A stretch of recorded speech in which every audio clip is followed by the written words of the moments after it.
Hello everyone, this is Avi from Digital Security, and today we'll be covering command injections using the damn vulnerable web app. So if we just click view source here, we can see that, the input form just adds something to the end of this command, which is running a shell. So it's just ping and then whatever your input is. So that means ping, and then if we put in localhost, for example, it should just ping localhost. Pretty substandard stuff. Like you'd rarely find something like this on a real system. So ping localhost submit. It should just respond with an ICMP message. Yup, usual stuff. An easy way to exploit this would just simply be add some logic to the end of this.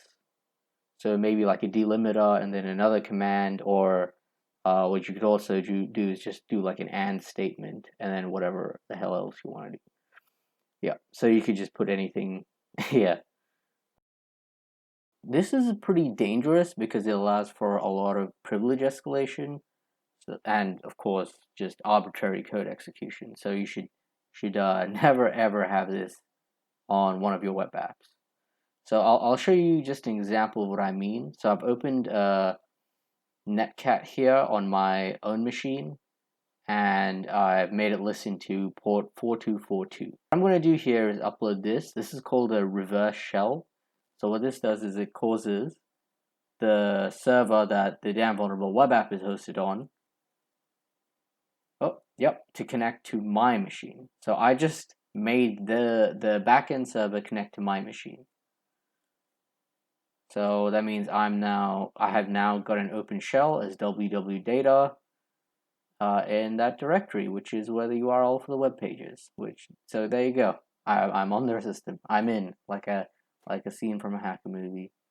So well, right now I probably don't have much permissions as www data, but this is where the privilege escalation starts. And if you have holes like this on your front end, then you definitely have them on your back end.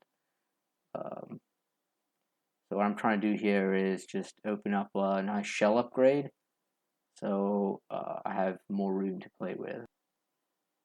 Yep, beautiful. Now that looks like a real shell now. Okay, cool. So. So the funny thing is here is I'm actually the one hosting this damn vulnerable web app, obviously. So what I've actually done is connected to my own machine, but I'm sure you could appreciate how this would work in practice.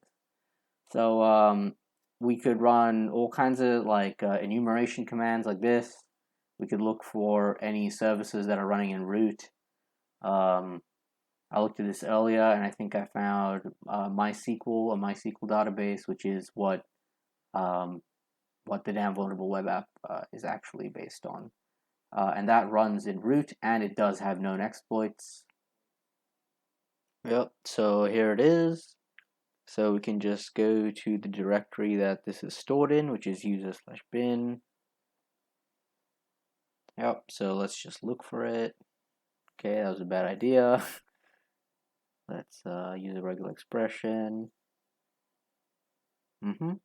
So, just through pure enumeration, even though we have no permissions at the moment, really, as www data, we can search to the whole server pretty quickly, see what's important, see what's running as a root service, and then try and exploit it.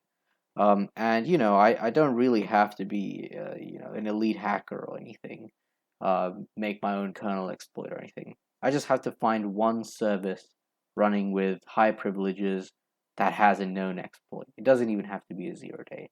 So for example, this one, MySQL D is a Mario database, which has a known exploit that can pretty much immediately get me root access. And I would really just have to run it. There's a little bit of setup, but if I was determined enough, I reckon I could do it. So yeah, that just goes to show how one thing on the front end can lead to a whole system getting owned. And that is why we should always sanitize our inputs very vigorously. Thank you for watching. This has been Avi from Digital Security.